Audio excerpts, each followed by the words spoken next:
Suite à ses nombreuses expériences de méditation, Paul Baudry nous éveille à l'importance de rester bien incarné dans notre vie quotidienne. Garder l'équilibre en tout temps la conduit à la sagesse et lui permet de mieux servir l'humanité. Donc, si je reviens par rapport aux réalisations spirituelles, si je prends quand même une réalisation qui est tout un défi dans ce que je peux voir, accepter son incarnation. Des fois, on dit accepter sa carte du ciel. Ouais. Puis être en paix avec la vie. Pour toi, aujourd'hui, dis-moi si je me trompe, mais tu sembles avoir accepté d'être ici sur Terre. Oui. Et puis tu sembles être en paix profonde avec la vie. Oui. Comment on atteint cette acceptation et cette paix profonde? C'est un cheminement. Oui, c'est un cheminement. Par où on commence? Je peux juste te parler de mon expérience. Moi, ça a commencé par m'apprivoiser moi-même, par la pratique de la méditation. Puis, l'appel, comme tu l'as compris, l'appel était tellement grand que je me suis abandonné à la méditation. Puis, rapidement, j'ai eu des expériences, des transformations très poussées. Pas encore des expériences d'éveil marquants, mais beaucoup d'expériences illuminatrices et tout ça. On parle au tout début. Mais il s'est passé quelque chose d'assez grave. Ouais, puis je vais t'en parler, c'est que je méditais trop. Puis mon aspiration, mon désir est tellement grand, tellement intense que il n'y avait pas de place pour faire autre chose dans la vie que de méditer. Fait que c'était sérieux, là. Fait que, tu sais, moi, je comprends ceux qui entrent dans les ordres religieux. Je les comprends parfaitement. Mais je n'étais pas institutionnalisable. Oui, c'est vrai. Tu me comprends? Ben oui. Donc, qu'est-ce que tu fais quand tu ressens l'appel, mais tu n'es pas institutionnalisable? Tu ne peux pas rentrer dans un cadre. Tu es trop alternatif ou tu es trop libre. Alors, tu médites. Alors, cette méditation intense a produit à la longue, des congestions d'énergie en moi. Alors, donc l'énergie ne circulait pas. Il y a eu une suraccumulation d'énergie dans mon centre coronal, de sorte que j'ai été en danger. Puis, il fallait que je prenne un recul. Il fallait que j'arrête de méditer pendant 6 mois. Et c'est durant ce 6 mois-là où que j'ai dit, bien, si tu continues, tu ne pourras pas rendre service au monde. Tu vas être inutile dans ce monde. Tu vas juste être un méditant moribond, puis écrasé dans ton coin, qui est inutile. Alors, si tu veux être utile au monde, si tu veux transmettre ce que tu portes, il va falloir que tu pondères ton affaire, que tu sois beaucoup plus équilibré. Et c'est là que tout a commencé. C'est là que mon équilibrage s'est fait. Alors, je me suis remis à l'activité physique. Tu es entré dans le monde. Je suis entré dans le monde, ouais. Je me suis remis au vélo, à l'activité physique, finalement, à avoir une hygiène de vie plus conventionnelle. Puis, une fois que l'équilibrage énergétique s'est fait en moi, mais ensuite j'ai repris la méditation, mais ça n'a plus jamais été la même chose. Là, maintenant, les congestions d'énergie n'étaient plus possibles, parce que j'étais plus en équilibre. Mais ce désir d'équilibre m'a assagi beaucoup et a imprégné mon enseignement. Maintenant, je protège mon monde contre ça. Ça fait partie de mon enseignement. C'est important pour toi, oui. C'est important pour moi de préserver l'équilibre, de rester dans le monde, de s'occuper de son corps, de méditer d'une façon pondérée, de ne pas trop avancer d'une façon excitée, là, d'être patient, d'accepter que le chemin est long. Alors, toute cette période-là m'a enseigné ça. Alors, Donc, ça m'a permis à entrer dans le monde. Puis de descendre dans mon corps, d'apprivoiser mon corps, d'accepter le corps, d'en prendre soin, de le voir comme instrument de mon évolution. Accepter le monde matériel aussi, les possessions. Alors que lorsque je me suis mis à la méditation, j'ai tout rejeté, les possessions matérielles. J'en voulais pas.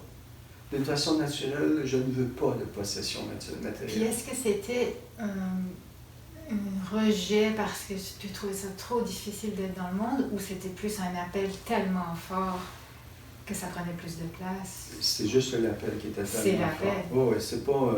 C'était juste parce que tu te retrouvais pas dans le monde. Non, Pourquoi tu suivais l'appel?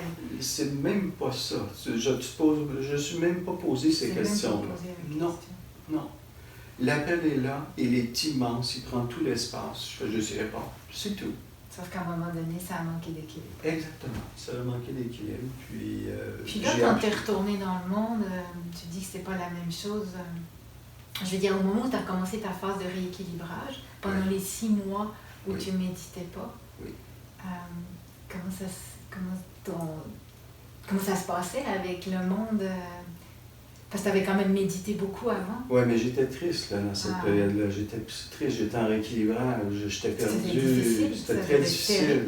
Ah oui, parce que mes idéaux étaient foutus. J'ai dit, regarde, j'ai pas le cerveau, j'ai pas les nerfs pour supporter tout ça. Je trouve mon corps est trop impur. J'étais vraiment... j'étais pas bien, j'étais malheureux, j'étais triste. Parce que l'appel est là, puis tu peux pas répondre à l'appel à cause de tes limites physiques. Et une limite que je ne voyais pas, je n'étais pas assez incarné. Ah, c'est ça. C'est tout simple que ça. Je ne la voyais pas, la limite. Je ne la comprenais pas. Je n'étais pas assez en équilibre dans mon corps, je n'étais pas assez incarné, je n'étais pas assez là. Puis je ne voyais pas assez ce qui m'entourait. Alors, c'est ça qui est l'amorce de la descente, de l'appropriation de la vie, comme tu as mentionné tantôt. Et d'accepter le monde matériel, d'accepter de bien se nourrir, d'accepter d'être bien logé, d'être au chaud. Ces affaires-là, je m'en balançais tellement. Et ça fait partie d'accepter l'incarnation. Oui, absolument.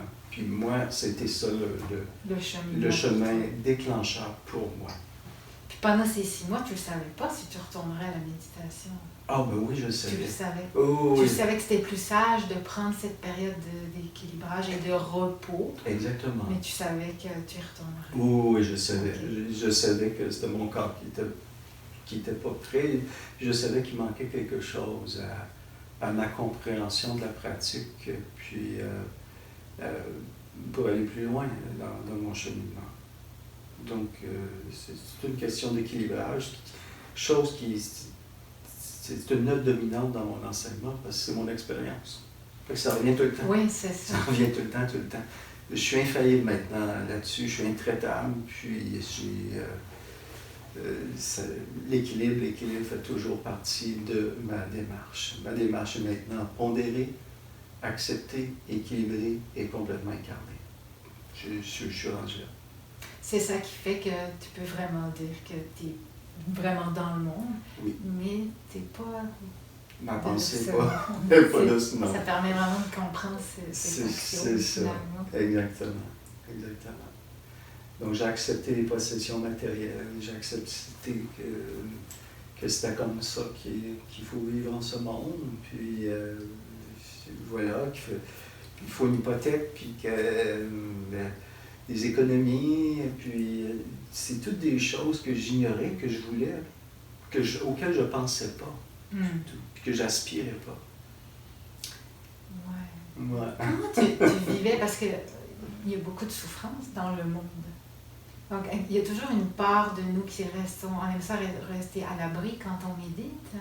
Des fois, on dit prendre refuge, se réfugier, mais quand on va dans le monde, on fait face à toute la souffrance du monde. Toi, comment ça t'est passé pour toi, cette... La souffrance ne me fait pas peur.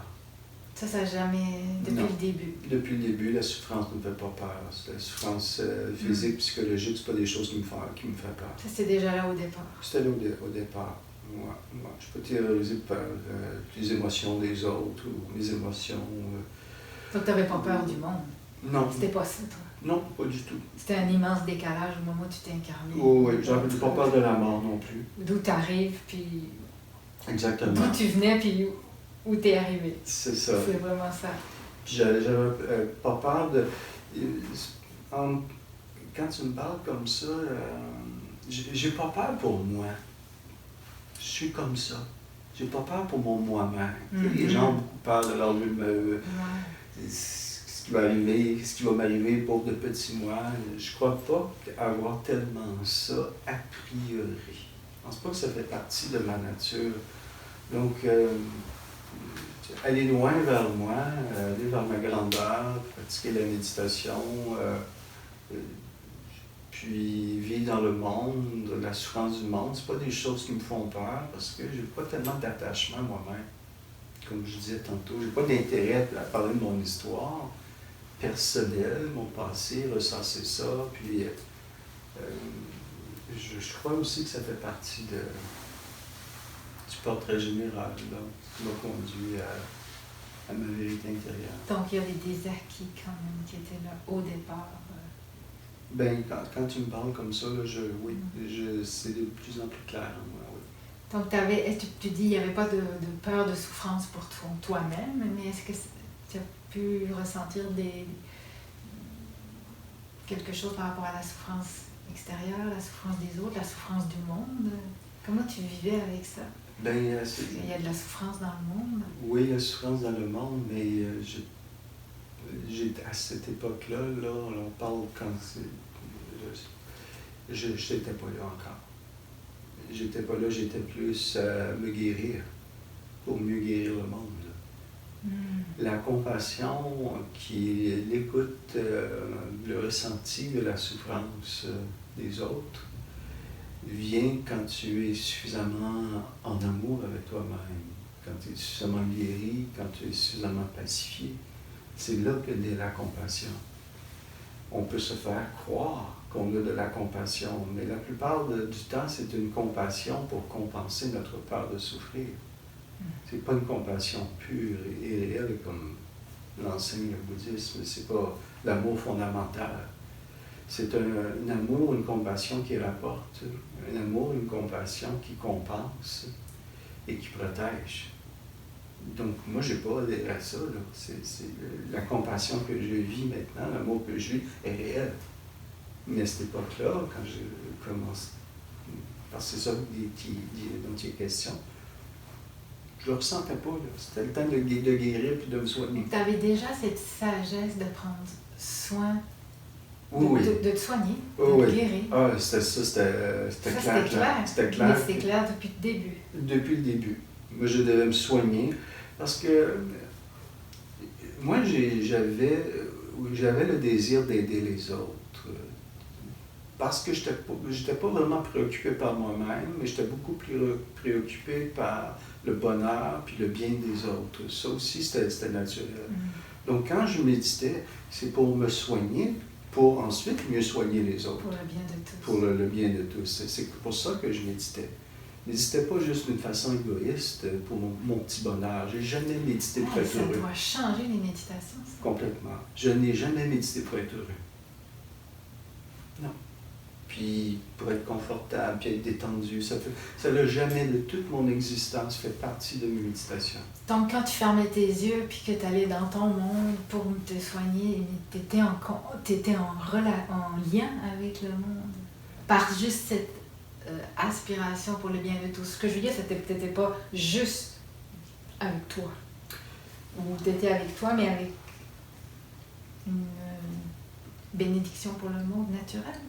Pour le bien de tous. Pour que les gens... Quand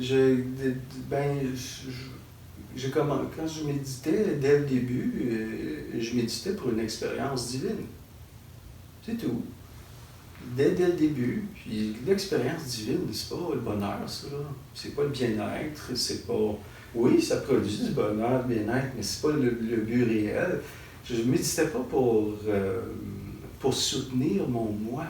comme beaucoup de gens font. Mhm. Les gens méditent pour soutenir leur vie, leur ego, leur possession, leur matériel, leur vie. Mais Les gens- médite par survie. La première étape, on médite par survie. Je l'ai fait survie. moi-même, c'est par Exact. survie. C'est vrai, c'est vrai. Alors, c'était pas ça. Dès le début, Dès le début, tu méditais pas par survie. Non, pas du tout.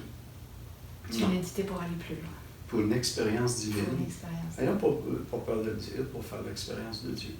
C'est tout simple que ça. C'était direct, tout de suite, tout de suite, tout de suite. Puis ça l'a demeuré. Voilà. C'est intéressant. Je suis sincère dans ce que je dis là. C'était ça, ma façon de voir. Puis plus ma façon de penser. C'est pas mal ça, notre question. La façon de voir les choses. Puis bien sûr, tu parles de Dieu, là, quand tu dis « je méditais pour une expérience divine ». Oui. Peux-tu préciser peut-être J'ai aucune culture et connaissance religieuse a priori. Okay. Et là, moi, lorsque je parle de Dieu et de principes divins, ça n'a aucune référence. C'est innommable, ineffable, infini, inexplicable, puis omniscient, omnipotent, omniprésent, c'est la grandeur même. C'est l'absolue grandeur, l'absolue vérité, l'absolue lumière qui a réponse à toutes les questions, puis qui apporte tout. Alors, pour moi, c'était déjà en moi, je le voyais en moi, je le ressentais en moi, je savais que c'était en moi comme en chacun, et donc il n'y avait aucune limite dans mon esprit. Par contre, tu savais qu'il y avait cet espace illimité. Oui, oui. Puis, ça, c'était déjà ressenti chez toi. C'était déjà là. C'était déjà là. Oui. C'était déjà là. Fait que j'étais allé direct vers ça. Puis j'ai jamais bronché de ça. Jamais. Je peux comprendre que c'était beaucoup la voile et le monde marin. Ben, c'est une façon, oui. C'est comme... Je trouve que pour mettre une image sur Dieu, parce que des fois, on a quand même si on ne le définit pas, des fois, ça prend juste au moins un repère, même s'il n'y en a pas. Peut-être un repère, même s'il n'y a pas de repère, on va dire peut-être l'océan s'en est, ou l'horizon. C'est ça. Moi, ce que je pense, comment je vois ça, mon amour de la mer, de la voile, la navigation à voile, tout ça, c'est comme un désir d'immensité déformé, qui est distorsionné, qui passe par mon ego. Mon ego a besoin de s'équilibrer, je l'ai compris. Hein? Ouais. Mon corps a besoin de s'équilibrer. Mais là, cet amour de liberté immense passe à travers mon ego le récupère, puis transforme ça comme ça, dans cette... Ça aurait pu être l'albinisme. Mais voilà, c'est une distorsion d'un amour éperdu pour la haute liberté, la vastitude et l'infini. C'est comme ça que j'interprète ça maintenant. Et probablement parce qu'on est sur Terre. Oui, exactement. Exactement. Je me dis, après ces expériences de congestion, de déséquilibre, je me suis dit, bon, mais on va continuer, mais je vais agrémenter mon passage sur Terre. Ah, c'est ça, ouais. Donc, qu'est-ce que tu peux faire, Paul, pour agrémenter ton passage sur Terre? Voilà. Donc, c'est pour ça que j'ai entretenu cet intérêt-là toute ma vie. Et ça n'a pas de fin, semble-t-il. C'est illimité le processus d'aller vers soi, toujours plus loin en soi. Ce que je veux dire, c'est que cette aventure divine. Moi, j'ai cette croyance-là. Il y en a qui ne croient pas. Cette aventure divine sur Terre. D'aller plus loin en soi. Moi, je crois que c'est infini, comme tu dis. Il y en a qui croient que c'est fini. Beaucoup de gens croient qu'après une expérience X, tu as atteint le niveau X, puis voilà, tu es réalisé. Ben, moi, avec toutes les méditations que j'ai faites, puis les expériences spirituelles que j'ai connues, je me rends compte qu'il n'y a pas de finalité à ça. On veut toujours récupérer nos expériences puis les asseoir sur, ou les caser, les encadrer, les finaliser, se sécuriser. Moi, je crois pas à ça. Alors, on est toujours appelé à des expériences toujours sans cesse plus grandes. C'est une histoire d'amour qui n'a pas de fin. Ah, c'est bien dit. Oui, c'est bien dit. Merci, Paul. C'est un grand bonheur de partager tout ça avec toi.